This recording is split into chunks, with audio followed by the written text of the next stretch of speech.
freestyle travel. Hey everybody, Kenflannery here as always, and I am in northern Arizona on my friend's property. They got 40 acres, kind of in the middle of nowhere here, real peaceful. And yeah, I'm here on my own at the moment. They were here, now they just took off for about a week. So I'll be staying here just for a few days on my own, enjoying the peace. So I'll tell you how I got here. Last episode I was in Denver doing some dog sitting, some cat sitting, and I've since hitchhiked up to Wyoming. Caught up with some family there and hitchhiked down through Utah, Nevada to here. And I've gotten some pretty interesting rides that I'll tell you about. Truck driver who immigrated from Afghanistan, came from a rich family, and like hiked the Darien Gap between Colombia and Panama, for example. Tell you that story. Another woman gave me a ride the other day, and she got picked up by scooped up by these dudes in Mexico with like machine guns and stuff, and had to blow one of them to get out of that situation. But yeah, I've gotten some interesting rides. It's been a good run. Yeah, so I'm gonna tell you all about that. But I'm enjoying entering my 20th year of traveling. Those who followed my story might know that I started this kind of lifestyle back in 2007, that summer.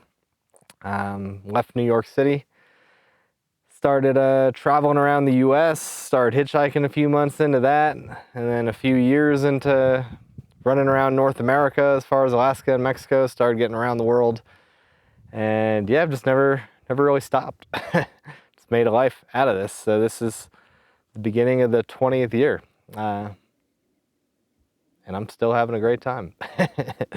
It is still a blast. So kind of reflecting on that, taking it in. It's been good. Started posting a few more videos. If you get on my YouTube channel, Hobo Lifestyle, posted some of what I'm going to be talking about in this episode. You can kind of watch some of it. Definitely the hitchhike from Wyoming to here. Got most of that on camera. So that's pretty good. You might know a book I wrote, Nomadic Moonlight, which is on Amazon, which is a story of the first 10 years of my travels, just kind of like skipping ahead one full moon at a time. Every page talks about where I was on that particular full moon, every single one for the first 10 years. So that was a perfect candidate to do this like comic book kind of thing I've always kind of wanted to do. So started posting reels and shorts on YouTube and Instagram, just sort of reenacting some of those stories, but in comic book fashion. So that's kind of fun. Suggest you check that out. The first one was about, not the first time I went to Vegas, but like that first year, one of the times I went to Vegas and got scammed by this dude I met on the Greyhound bus. So that's comic number one, if you want to check that out. And yeah, I think I'll be getting into the groove a little bit more with all the video stuff. But yeah, let me just jump into the most recent stories and tell you about a few dozen rides hitchhiking this past month. Let's do it. All right, so yeah, last episode, I can't remember if I recorded it while I was dog sitting or cat sitting, but I did a week of each there in Denver. The second week, I was a little bit more central, watching the cat. I was using that Trusted House Sitters website, which I've used a good handful of times now. It's just like a free place to stay, usually when I want to do some coding or something like that. Video editing, writing, anything like that, kind of solitary junk where I just want like a space of my own for a week or a little more. So in this case, I was coding, working on the trip hopping thing. The old trip hopping app, you guys know about it. Keeps getting better and better. I got some more news on that at the end of this episode. But then the day came to get on out of Denver, and I knew I wanted to catch up with family. My mom moved out to Wyoming, I don't know, like 10 years ago or more now. She's been out there for a while, so I wanted to visit her there. And from Denver, I wasn't really in a hurry, and I could go north and west, or I could go west first and then north, and couldn't really make up my mind, and just decided I would walk to the closest highway from where I was there in Denver and just kind of let the road decide the path for me there. I had a few places in mind that I might end up, but you know, it's kind of more fun just to let the road decide sometimes. And sure enough, that's what happened right away. So I got picked up by this woman, and she was going close to Boulder. So that kind of set me on that path right away. Could have gone all the way down I-70, wound up in a bunch of places, but she went out of her way a little bit from where she was going, some swimming hole or something. Took me into Boulder, and then at that point, that day was just one kind of short ride to the next town, Longmont, Fort Collins, one after another, until a guy got me up to Laramie, which is the big highway up there. And at that point, I knew the likelihood of making it all the way to where my mom lives by the Wyoming-Idaho border was never really an option day one to get there, but figured I'd get a ride pretty close. And that's when I got a ride from that truck driver from Afghanistan that I mentioned in the intro, which was pretty interesting. So this guy, he was going all the way to, I think, Utah or something. So he was going to get me all the way to the turnoff where I knew it'd be dark no matter what time he picked me up. So pretty good. And he fed me some traditional Afghani food he just happened to have in his truck, and just, you know, rice and meat, but whatever. Still pretty tasty. And he was just telling me his stories. So this guy in particular is like, he's a rich kid. Basically, grew up in a pretty wealthy family, and his dad is some kind of to-do, knows some like BBC reporters, and I guess basically is not loved by the Taliban, which is who came around looking for him. And I guess his dad knew about it or whatever, and was able to escape. Kind of fled the country because the heat is on, you know. Taliban, I guess they don't have much chill, according to him. So he got out of there, and then the rest of the family is like, we should probably bail as well, and wanted to come to North America, either US or Canada. So I guess they all kind of like spidered out and went on their own little missions. And his mission was like $40,000, what it cost him for all the flights and help and everything, and grease palms and all that. So that involved a flight to Brazil. Some handlers got him on another flight to the border of Colombia and Panama. And that's where I really perked up in this story, because I've always heard of the Darien Gap. So if you've ever heard of like the Pan American Highway, it goes from Alaska all the way to the bottom of South America. And you might hear it in the context of people like motorcycling or bicycling, or the big epic trips where you like start in Dead Horse, Alaska, and literally tip your tire in the water and you go all the way down this gigantic highway from Alaska, Canada, US, Mexico, Central America, all the way to south, like to the bottom. It can take years if you wanted to. Takes a long time. It's a long road. But if you've heard anyone talking about this trip, doing this trip, there's the Darien Gap. And it is the only break in this entire highway that goes otherwise from Alaska to the bottom of Argentina. And it's about 90 miles, and I've heard about it a lot. I've thought about it a lot. I've considered like what it would be like to hike through there or walk through there. Heard about how people get around it, which is usually on a boat. Even these bicycle guys do it on a boat. There's one stupid documentary, I think it was an Australian guy, and he was like committed to still pedaling, so he like wanted to build this boat that he could pedal with his bike, so he could still say he pedaled the whole thing, and ends up like, I forget, like capsizing or just not making it. It was pretty lame documentary, because the whole time you're like, oh, okay, I guess this guy's gonna do it, and then he never does. He just fails. But anyways, that's the Darien Gap, and it's 90 miles of thick jungle. And I've always heard rumors of like narcos in there, you know, poisonous toads, poisonous like everything, thorns you can get caught up in. Like, it's dangerous, pretty much socially, physically, thick jungle. Can't get a car through there. I think I heard some story once that either Range Rover or what's the other one that sounds a lot like that? Land Cruiser, I don't know. One of those car companies did like a stunt where they wanted to drive through the whole thing, and they were going like something stupid. I'd have to look this up to remember, but it was like less than an eighth a mile a day or something, just macheteing through this thing just to say that they did it. Anyways, this is what I've heard. This is the myth of the Darien Gap, and he said that they walked through 3 days and he was just smoking a bunch of weed. I was like, what? I pressed him on it. He's like, yeah, we got there, and like I said, they spent $40,000, so he had like really good guides and sweet camping gear and stuff, and he wasn't even carrying it. They were carrying it, and he bought some weed from some dude right before he fucking hiked this trail. And he said there was hundreds of other people doing the same thing. They weren't like all bunched up or anything, but it sounded a lot like anyone just hiking the Appalachian Trail, which is kind of like a highway through the woods, a people highway through the woods.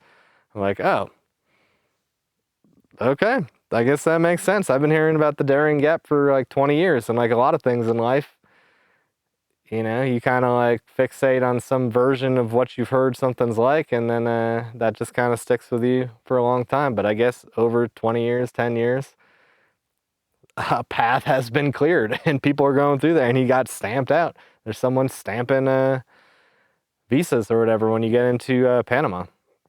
So that's pretty cool. That's pretty cool. It like makes me think I kind of want to do that.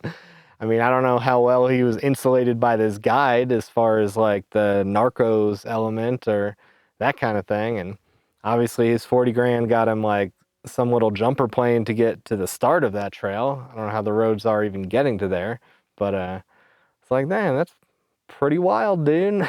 And just to finish his story, how he finally got to the US, like he made his way through Panama, and then I guess almost there's like some US military presence at the Costa Rican border, and he almost got caught there.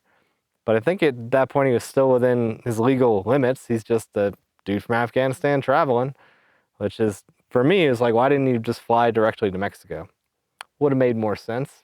I don't know what kind of path he was on, you know, like what kind of system he signed up for. But he made his way all the way to Tijuana and then crossed the border like anyone else would, except he's not from here. So they put him in a detention center. And I guess his buddy was in there for a long time, and he was only in there for a matter of days in this detention center, or not very long anyways, in the detention center. Maybe it was weeks or something, but it was a manageable amount of time, and then they let him in the US. That part, I don't know how all that works, how you kind of illegally come to the country, get caught, and still get let in. I'm not sure. Yeah, I don't know. So he doesn't have a passport, but he's like allowed to be here, I guess.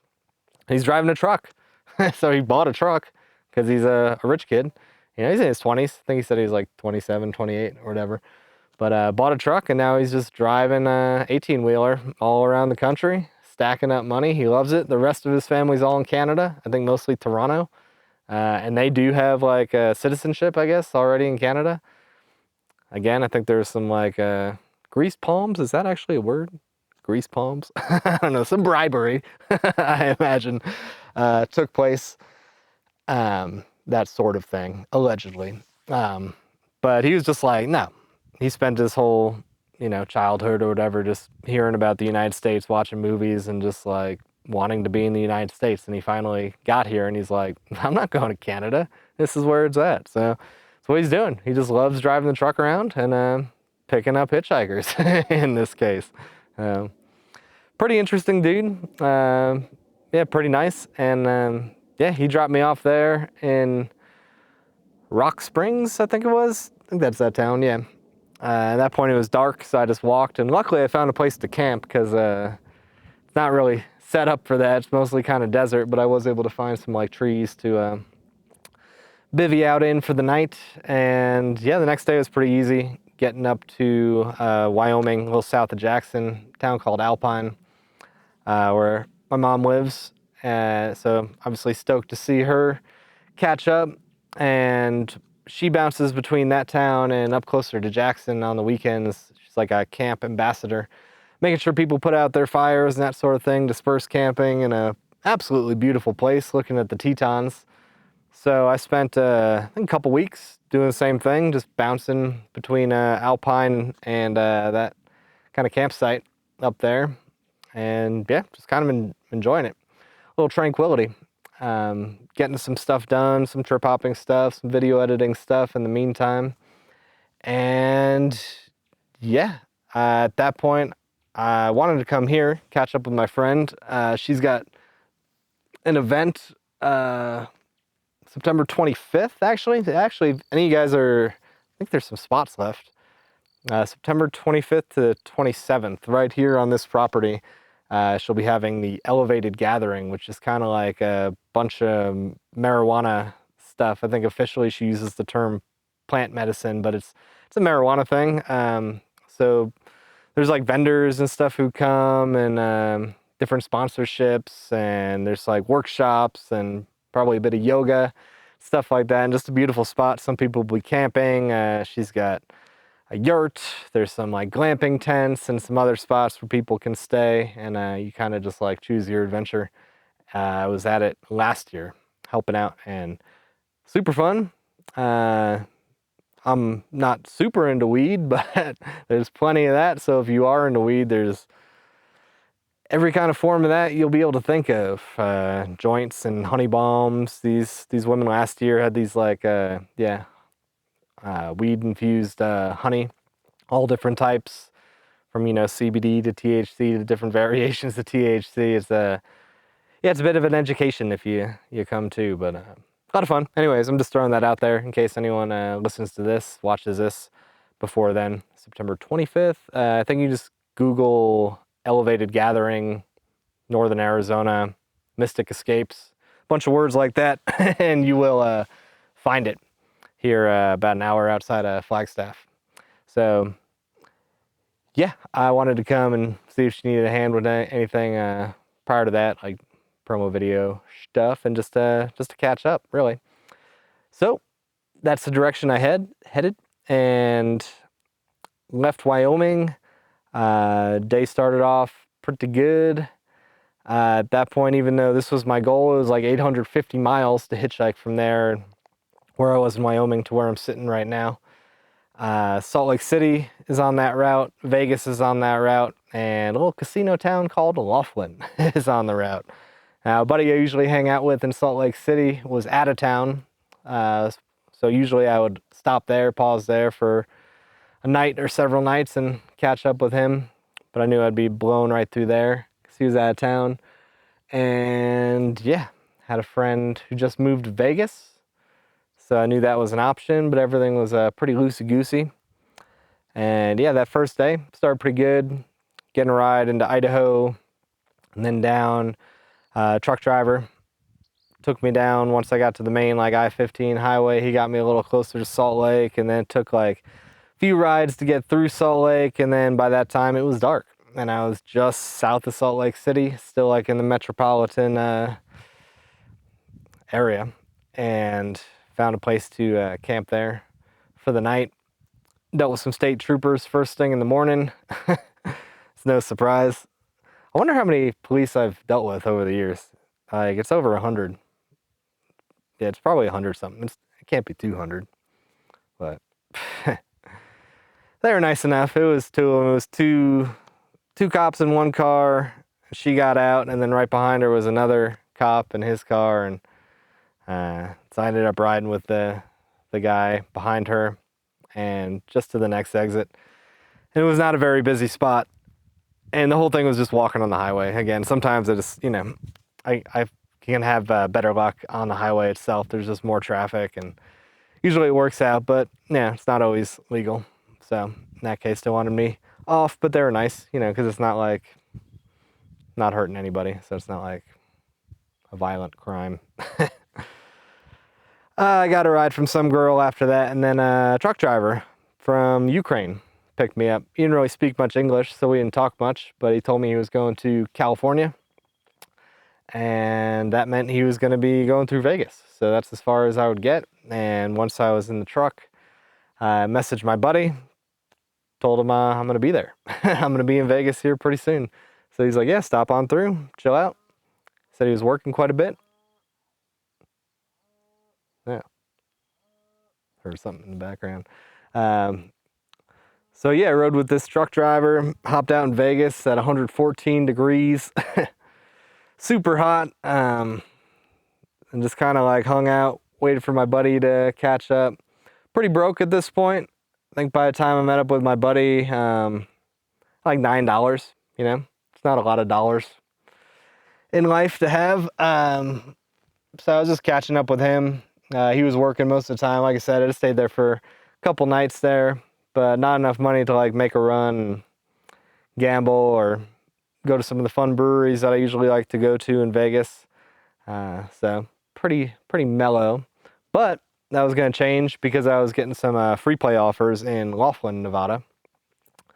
So I was like, all right, well, if I can stop there on the way to here, Arizona, if I can get some free money, anything's better than $9, you know? So actually that morning, I spent $2 of my $9 on a bus, like just a public transit bus to get as far the edge of Vegas as I could and hitchhike from there. Luckily just got one ride, got real lucky. Some guy from Vegas had a couple jet skis and he was going down towards Laughlin. So he dropped me off right at the casino where I was going to, the casino that was offering me free stuff. So I walked in right away, tried to see if I could get that free $50 they've been emailing me about, and it worked. And if you aren't too familiar with the degenerate gambler scene, I don't blame you.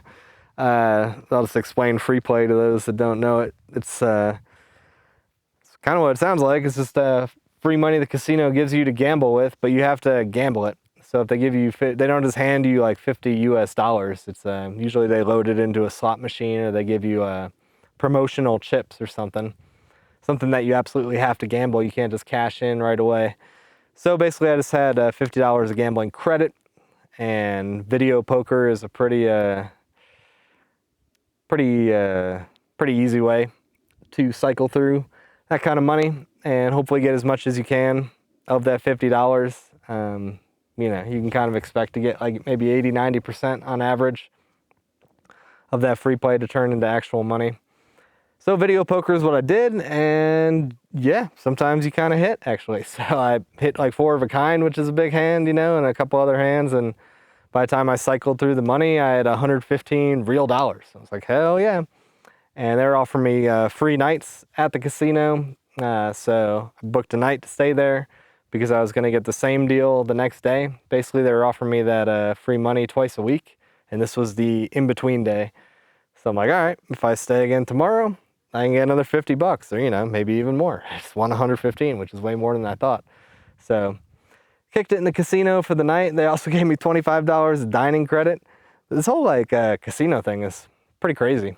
Like, I've been exposed to it or whatever since the very first like month or two I was traveling back in 2007, so like 19 years ago. My buddy took me to Tahoe and Reno. I was, you know, playing craps for the first time there and getting all these like loyalty programs that you can sign up for, and it's I still don't fully understand it, to be honest. Like, it's just like kind of random, you know. Sometimes they offer you all kinds of free stuff, like free places to stay. Sometimes they don't, and I'll just get emails out of the blue. And sometimes it'll be a casino in Florida, sometimes it'll be Iowa or California or Nevada, just offering more of the free stuff or less of the free stuff, and just kind of ebbs and flows. Obviously it has something to do with how much you play, but yeah, it's can feel a little random sometimes which ones are giving me more.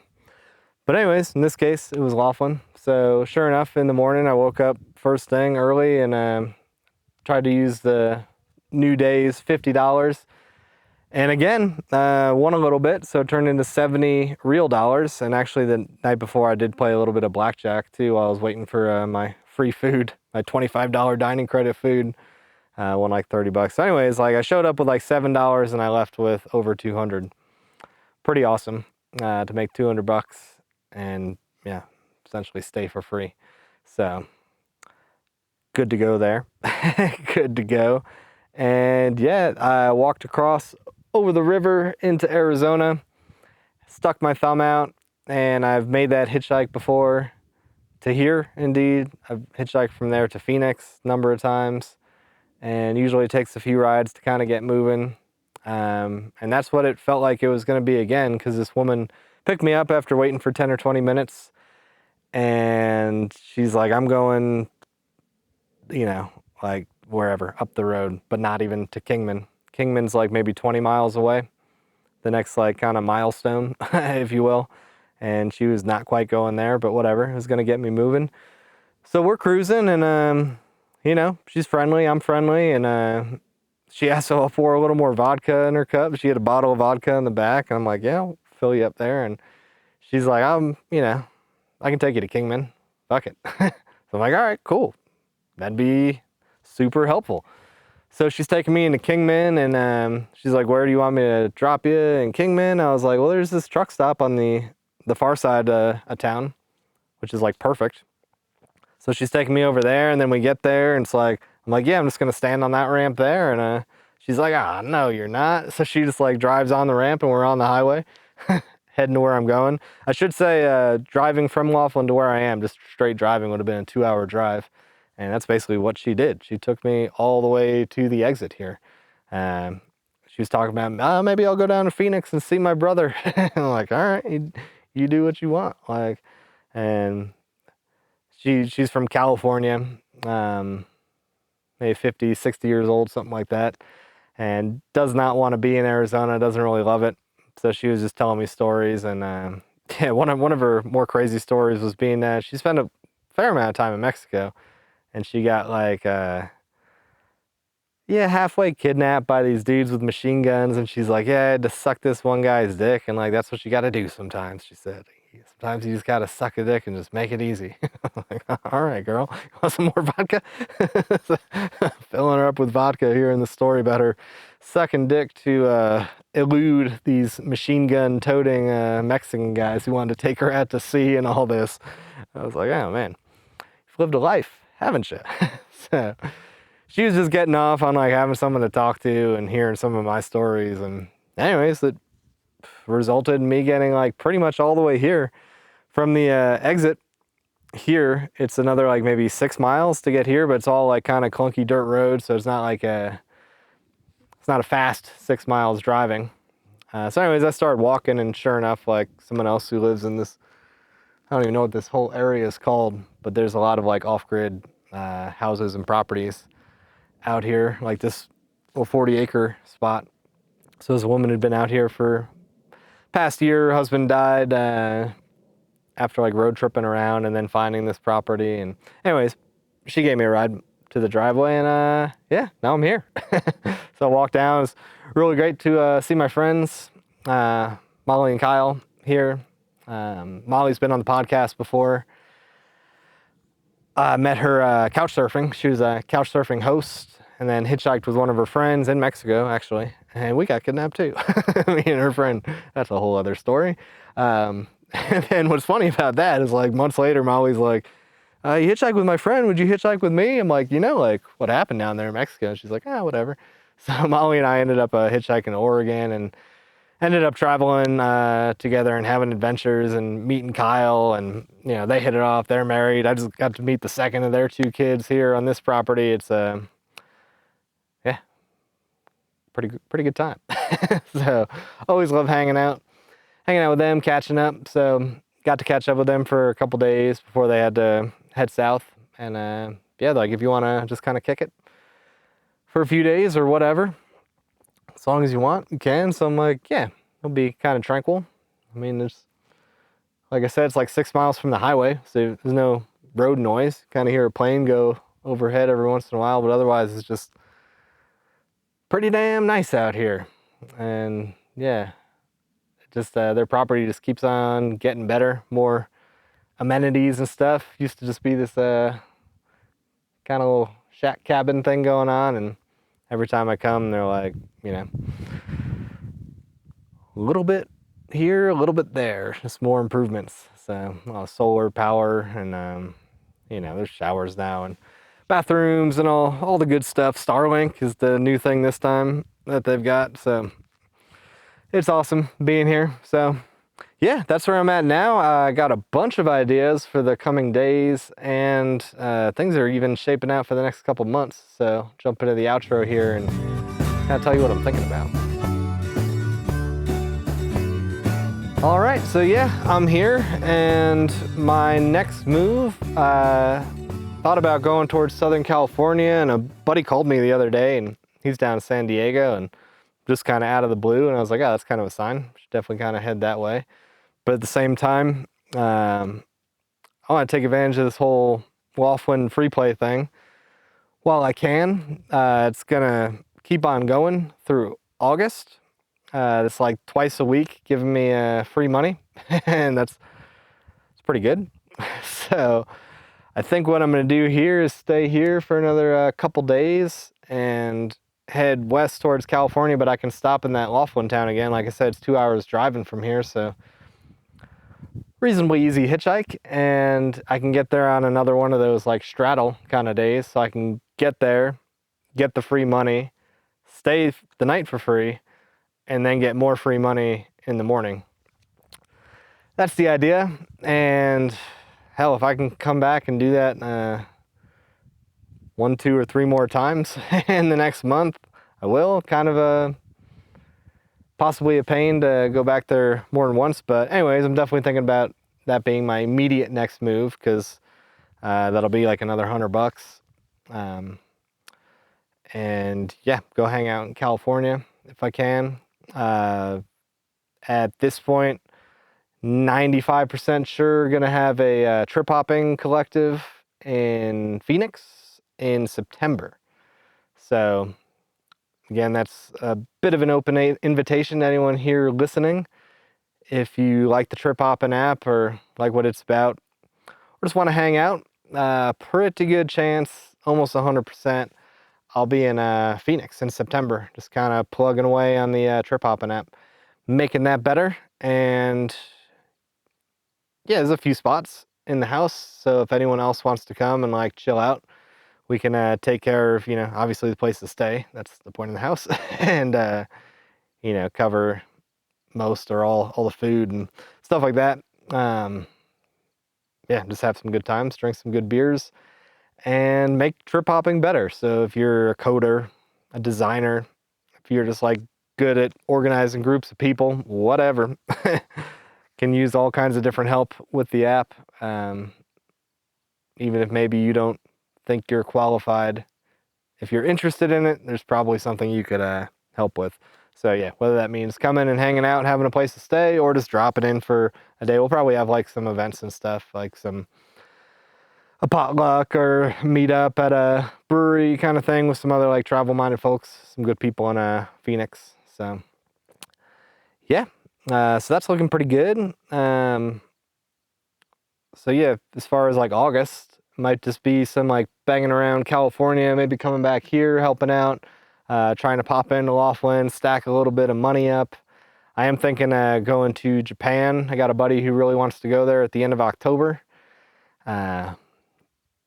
But I'd like to come up with a little bit of cash, obviously for the plane ticket to get out there, and then have enough of a cushion cash-wise to be able to then pop over. There's like, once you're over there in like, there's all these countries you can fly to for like less than $100 each once you're out in that direction, like Japan to South Korea, Philippines, Thailand, China even. It's like a 10-day visa I saw you can get into China without having to do any paperwork junk.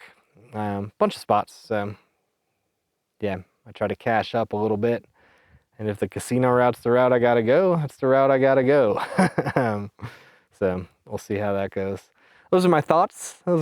Anyways. Obviously, I'll have another episode up before all that, before the collective. And yeah, I am starting to post videos a little bit more. Patreon.com/KennyFlannery. Some of y'all know about that. I'm always posting updates on there, little micro podcasts as I go. And yeah, things are feeling pretty good. Year 20. Here we go. I think it's going to be a good one. All right, that's it for the podcast. Hope you guys are all doing awesome. Keep kicking ass, and I will see you down the road. To hell with plans I made, I need a new escape. With all my shit straight, I'll get my big brain.